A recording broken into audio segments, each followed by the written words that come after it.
오늘 우리는 많은 사업가들이 성공의 첫걸음으로 여기는 고객 아바타라는 개념을 깊이 파고들어 보겠습니다. 잠재 고객 중에 딱 한 명의 이상적인 인물을 아주 상세하게 설정하는 것, 이게 성공으로 가는 필수적인 길잡이다, 이렇게 이야기합니다. 그래서 오늘 우리의 핵심 질문은 바로 이겁니다. 과연 사업의 모든 의사결정을 단 한 명, 거의 현미경으로 들여다보듯 정의든 이 완벽한 아바타에 맞추는 게 가장 효과적인 전략일까요? 저는 명확하게 설정된 단 한 명의 아바타가 사업의 방향을 알려주는 북극성이 돼서 성공을 이끈다고 봅니다. 글쎄요, 저는 그 관점에 동의하기가 좀 어렵습니다. 오히려 그렇게 지나치게 세분화된 단일 아바타에 집착하는 것은 시장의 복잡성을 외면하고 더 큰 성장의 기회를 스스로 막아버리는 꽤 위험한 접근법이 될 수 있다고 생각합니다. 세스 고딘의 유명한 말이 있죠. 모두가 당신의 고객일 수는 없다. 저는 이게 사업의 제1원칙이라고 봅니다. 그래서 이상적인 고객 모델, 즉 아바타를 만드는 건 사업에서 가장 중요하면서도 또 가장 쉽게 간과되는 단계이기도 하거든요. 모두를 만족시키려다가 결국 그 누구의 마음도 얻지 못하는 실수를 피하게 해주니까요. 자료의 저자가 아주 좋은 예시입니다. 자신의 팟캐스트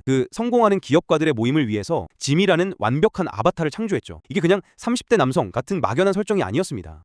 그 정보가 굉장히 구체적이더군요. 네, 아주 구체적이죠. 지민은 38살이고 아내와 3자녀가 있고 또 출퇴근에 한 25분 정도 걸리는 이런 아주 구체적인 삶을 사는 인물입니다. 바로 이 짐이라는 명확한 기준 덕분에 저자는 수많은 선택의 기로에서 헤매지 않을 수 있었던 겁니다. 팟캐스트 길이는 지미의 통근 시간인 25분 이내로, 방송 주기는 매일 운전하는 그를 위해 메일로, 내용은 당연히 지미에게 가장 필요한 것으로 정해졌고요. 사업을 하다 보면 정말 수만 가지 결정을 내려야 하는데 그때마다 짐이라면 무엇을 원할까? 이 단 하나의 질문이 모든 걸 단순하고 명확하게 만들어준 거죠. 아바타가 없다면 이건 망망대해에서 나침반 없이 항해하는 거나 마찬가지입니다. 뼈주니까요. 하지만 그 방향성이 상상에 기반한 단 한 명의 완벽한 인물이어야만 하는가?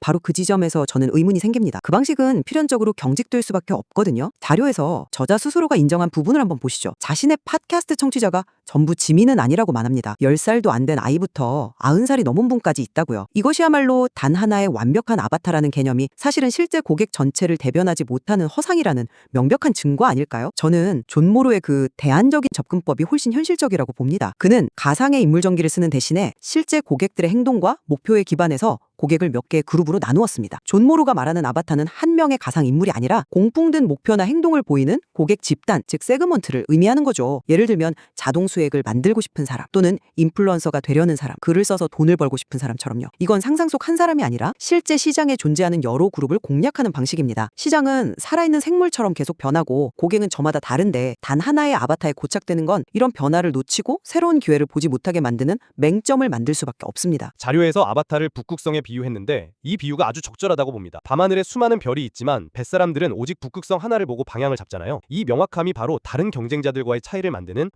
핵심 지점인 거죠. 수많은 갈림길에서 우왕좌왕하면서 시간과 에너지를 낭비하지 않게 해주는 겁니다. 자료의 저자가 이 방법을 쓰기 전에 극심한 결정 장애를 겪었다는 점을 기억해야 합니다. 그를 구원한 게 바로 짐이라는 단 하나의 완벽한 기준점이었습니다. 아까 그 북극성이라는 비유를 드셨는데 만약 그 북극성이 사실은 잘못된 별이었다면 어떻게 될까요? 그 북극성은 때로 엉뚱한 방향을 가리킬 수도 있습니다. 자료에서도 아주 흥미로운 지점을 언급하죠. 팟캐스트가 수년 동안 진화하면서 지미도 함께 발전했다고요. 이 말은 결국 초기에 설정했던 그 완벽한 아바타가 영원히 완벽하지 않았고 현실에 맞춰서 계속 수정되어야만 했다는 뜻 아닐까요? 처음부터 완벽한 북극성이 아니었다는 방증이죠. 허구의 인물은 이렇게 현실을 따라잡기 위해서 계속 바뀌어야 합니다. 반면에 존 모로우처럼 실제 고객 행동 데이터에 기반한 세그멘트로 접근하면 처음부터 시장의 현실을 반영하고 시작하는 겁니다. 그렇기 때문에 시장 변화에도 훨씬 더 유연하게 대처할 수 있고요. 상상 속의 완벽한 개인보다는 현실 속의 여러 그룹을 보는 게 더 안전하고 현실적인 접근법이라고 봅니다. 저는 진화를 좀 다르게 해석합니다. 그건 초기 설정이 틀렸다는 증거가 아니라 오히려 짐이라는 단단한 기준점이 있었기 때문에 성장에 맞춰서 유연하게 발전할 수 있었다는 증거 아닐까요? 기준점조차 없었다면 어떤 방향으로 발전해야 할지조차 몰랐을 겁니다. 여기서 중요한 건 아바타를 만드는 방식의 차이입니다. 결국 이 논쟁은 데이터의 안정성과 상상력의 돌파력 사이의 선택이라고 봅니다. 저자는 극심한 결정장애라는 막다른 길에서 목표 청취자를 상상 속에서 창조해냄으로써 돌파구를 찾았습니다. 자료에 제시된 18가지 질문들, 예를 들어 나이, 성별, 직업, 취미, 가장 큰 고민 같은 것들, 이런 것들은 흩어진 생각을 구체적인 형상으로 만드는 과정이거든요. 이 창의적인 행위가 막혀있던 길을 뚫는 열쇠가 된 것이죠. 데이터는 기존에 있던 길을 최적화하는 데는 뛰어나지만 아무도 가지 않은 새로운 길을 내는 데는 상상력의 힘이 필요합니다. 상상력의 돌파력이라는 말씀 일리는 있습니다.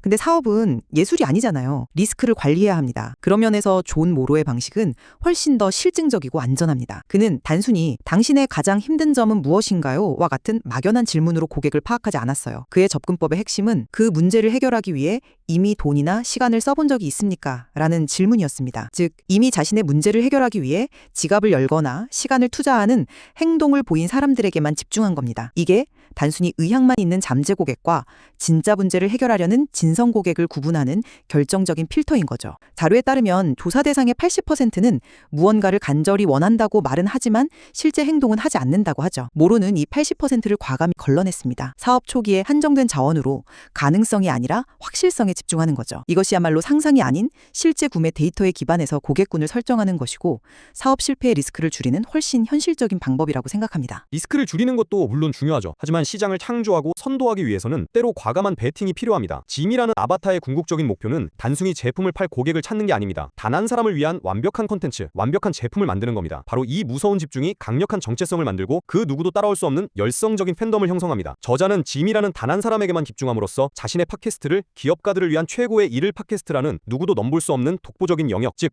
틈새 시장의 왕자에 올려놓을 수 있었습니다. 다른 모든 청취자들, 예를 들어 아까 말씀하신 90살 할머니나 10살 아이는 그 강력하게 형성된 핵심 주변으로 자연스럽게 이끌려온 결과일 뿐입니다. 강력한 중심핵이 없으면 주변도 존재할 수 없습니다. 모두를 어설프게 만족시키려 했다면 이런 강력한 인력은 생기지 않았을 겁니다. 맞습니다. 아바타 설정의 목표가 한 명의 가상인물과 대화하는 것이 되어서는 안 된다고 봅니다. 수익성 있는 시장을 깊이 이해하고 그들의 실제 문제를 해결하는 것이어야 하죠. 존 모로는 아바타를 아는 것을 돈의 흐름을 알고 사람들의 주목을 끄는 게 무엇인지 알게 되는 것이라고 정의했습니다. 훨씬 더 사업적인 관점이죠. 그가 글을 써서 돈을 버는 사람이라는 고객 세그먼트를 연구하면서 얻은 통찰이 아주 중요합니다. 그는 조사를 통해 이미 목표를 거의 달성한 전문가들은 시장 규모가 작고 접근하기도 어려운 반면 이제 막 글쓰기를 시작하려는 초보자 시장이 훨씬 더 크고 수익성이 높다는 사실을 발견했습니다. 만약 그가 상상 속에 완벽한 전문가 아바타에만 집중했다면 이 거대한 초보자 시장이라는 기회를 놓쳤을 겁니다. 오히려 아바타가 시야를 좁히는 족쇄가 된 것 아닐까요? 단 하나의 완벽한 아바타에 대한 집착이 더 큰 시장을 보지 못하게 만들 수 있다는 위험을 간과해서는 안 됩니다. 저는 지미와 같이 극도로 세분화된 단일 아바타를 설정하는 것이 특히 사업 초기의 그 불확실성 속에서 명확한 방향을 제시하는 가장 강력한 도구라고 다시 한번 강조하고 싶습니다. 그것은 모두를 위한 서비스가 되려다 아무를 위한 것도 아닌 서비스가 되는 흔한 함정을 피하게 해줍니다. 누군가에게는 대체 불가능한 절대적인 가치를 제공하는 가장 확실한 길이죠. 그 단 한 사람을 완벽히 만족시킬 수 있다면 그와 비슷한 문제와 욕구를 가진 수많은 사람이 자연스럽게 따라올 것이라고 믿습니다. 그것이 바로 강력한 브랜드가 만들어지는 과정입니다. 목표 고객을 특정하는 것이 중요하다는 점은